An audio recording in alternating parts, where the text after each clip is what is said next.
आज हम एक ऐसी कंपनी के बारे में बात करने जा रहे हैं जिसका 2018 में जन्म हुआ है।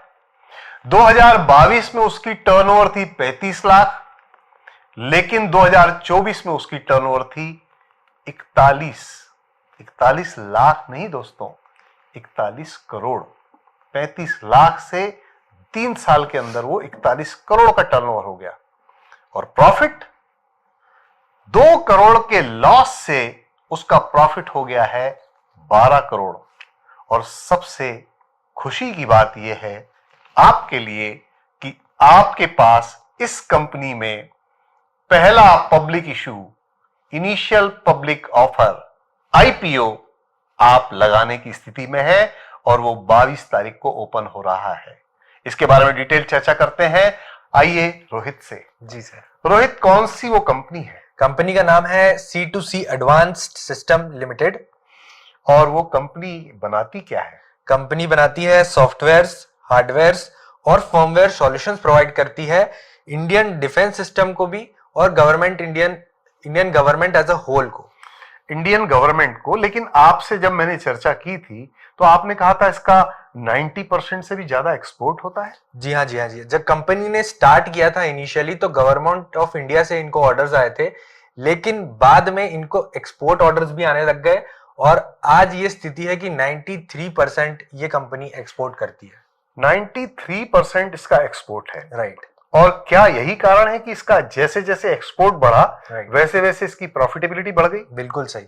तो आने वाले समय में आप इसके बिजनेस मॉडल को देखते हुए जी आप क्या एक्सपेक्ट करते हैं? अभी आईपीओ को छोड़िए। जी हाँ। आप क्या एक्सपेक्ट करते हैं? ये कंपनी एक्चुअली AI और ML बेस्ड एडवांस एनालिटिक्स में काम करती है, जिसमें आर्टिफिशियल इंटेलिजेंस आ जाता है और मुझे लगता है आने वाला जमाना आर्टिफिशियल इंटेलिजेंस पे बहुत निर्भर करेगा। इसीलिए मुझे लगता है इसकी प्रॉफिटेबिलिटी बढ़ते ही चली जाएगी। लेकिन कुछ ऐसे फैक्टर्स भी हैं जो हम इस वीडियो में पूरे डिस्कस करेंगे जो इस कंपनी के लिए नेगेटिव भी है, लेकिन जो पॉजिटिव पॉइंट्स है वो ओवरडू करते हैं। भाई देखो रोहित, पॉजिटिव नेगेटिव की बात नहीं करेंगे, हम ग्रे प्रीमियम की बात करेंगे। जी। कितना पैसा इसमें लगाना है वो आप बताएंगे। जी।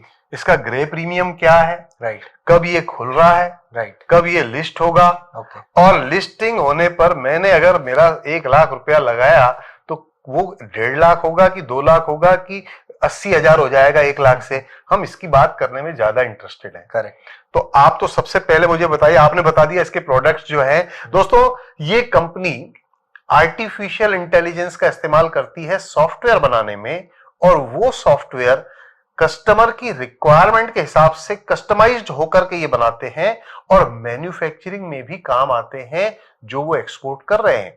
और भारतवर्ष में इनका जो 7-8% जो स्टेक है जो इंडिया में ये लोग सप्लाई करते हैं वो 100% गवर्नमेंट को करते हैं। और गवर्नमेंट में भी थल सेना, जल सेना और नभ सेना, मतलब सी, लैंड एंड एयर, तीनों सेनाओं को, भारतीय सेनाओं के लिए ये सॉफ्टवेयर बनाते हैं। और तभी आप देखते हैं कि पिछले 10 सालों में जिस तरीके से भारतीय सेना मजबूत हुई है और जितने हम इलेक्ट्रॉनिक के क्षेत्र में या बाकी इसमें टेक्निकल क्षेत्रों में मजबूत हुए हैं, ऐसी कंपनियों को भारत सरकार ने बढ़ावा दिया है। और जो विदेशों में 93% इसका एक्सपोर्ट है, आर्टिफिशियल इंटेलिजेंस का इस्तेमाल सॉफ्टवेयर में करके उसका मैन्युफैक्चरिंग में यूज हो, मेरे ख्याल से ये बहुत पायोनियर कंपनियों में एक होगी। राइट। इसीलिए इसको इतने ऑर्डर्स भी मिले 3 साल के भीतर, और इसीलिए इसकी प्रॉफिटेबिलिटी -2 करोड़ से 12 करोड़ पे पहुंच गई। करेक्ट। तो अभी तो हम आगे आने वाले समय में 6 महीने में 1 साल में क्या होगा उस समय हम अलग से वीडियो बनाएंगे। स्टॉक्स जब ओपन मार्केट से हमको BSE NSE से स्टॉक्स खरीदने की बात आएगी, हम तब की बात तब करेंगे। करेक्ट। आज हम उसकी बात नहीं करेंगे। बिल्कुल। आज हम केवल आईपीओ की बात करेंगे। करेक्ट। ठीक है। कब आईपीओ ओपन हो रहा है भाई इसका? आईपीओ ओपन हो रहा है 22 नवंबर को और क्लोज हो रहा है 26 नवंबर। इनिशियल अमाउंट कितना पेमेंट करना पड़ेगा? मिनिमम इन्वेस्टमेंट है 1,35,600 रुपए का, जो कि इसका प्राइस बैंड है 214 रुपए से 226 रुपए का, और आप मिनिमम 600 शेयर का एक लॉट लगा सकते हैं। और इसका ग्रे प्रीमियम कितना है रोहित? ग्रे प्रीमियम अभी चल रहा है लगभग 100%।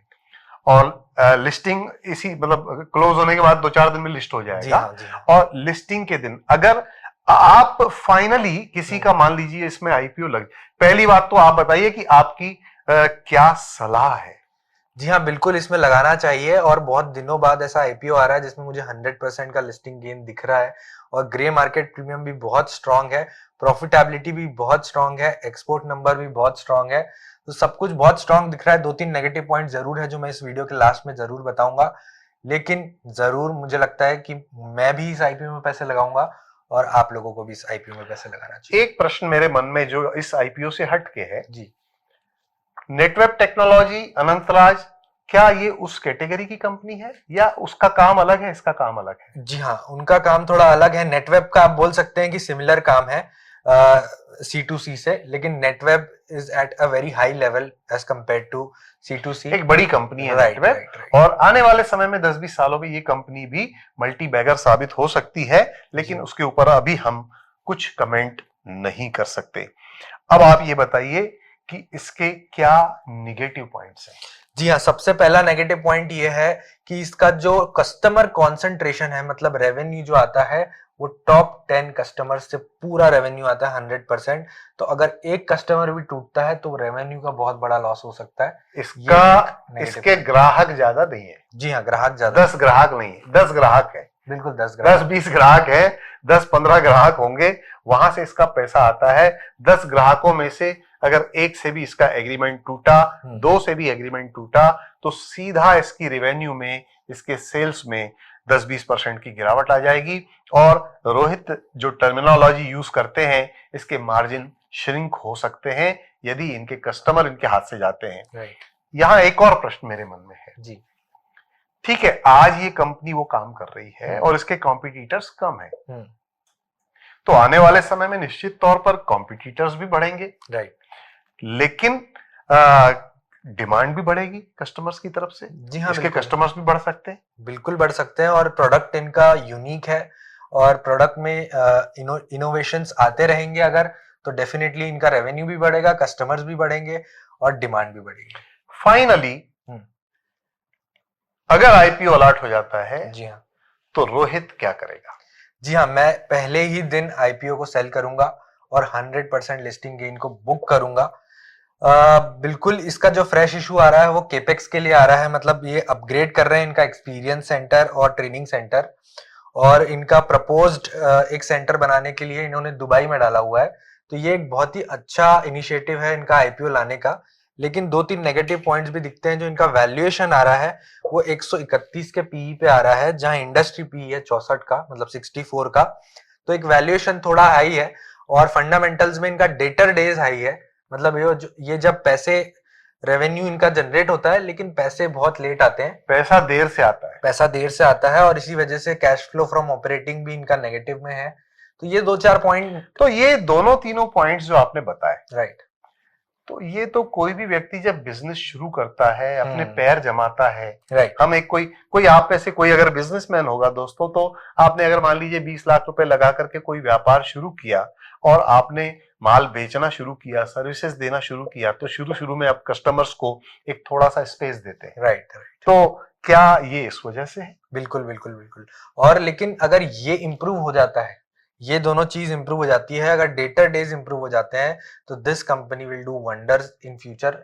आई have no doubt about that. एक अंतिम प्रश्न मेरा, जी, अंतिम रिक्वेस्ट है, जी, इस कंपनी को आप अपनी उस सूची में डाल के रखिए जिसमें हम आगे से 6 महीने बाद या 1 साल बाद मार्च के फाइनेंशियल्स जब भी आएंगे, बिल्कुल, उसके बाद हम इसके ऊपर एक वीडियो बना करके डन, लोगों तक लेकर आए कि जिनको अगर अलॉटमेंट नहीं हुआ, राइट, और मान लीजिए 5 साल में आज इसके 215-220 का इसका शेयर है, कल को ये 3000 हो गया 5 साल में, तो हमारे वो लोग चूक जाएंगे। करेक्ट, इस एक अच्छे कंपनी से। करेक्ट, तो आप इस पर नजर रखिए, डन, ऐसी मेरी सलाह है। और फाइनली आपको अगर ये शेयर अलॉट होता है तो आप इसे पहले ही दिन सेल आउट करके एग्जिट हो जाइए।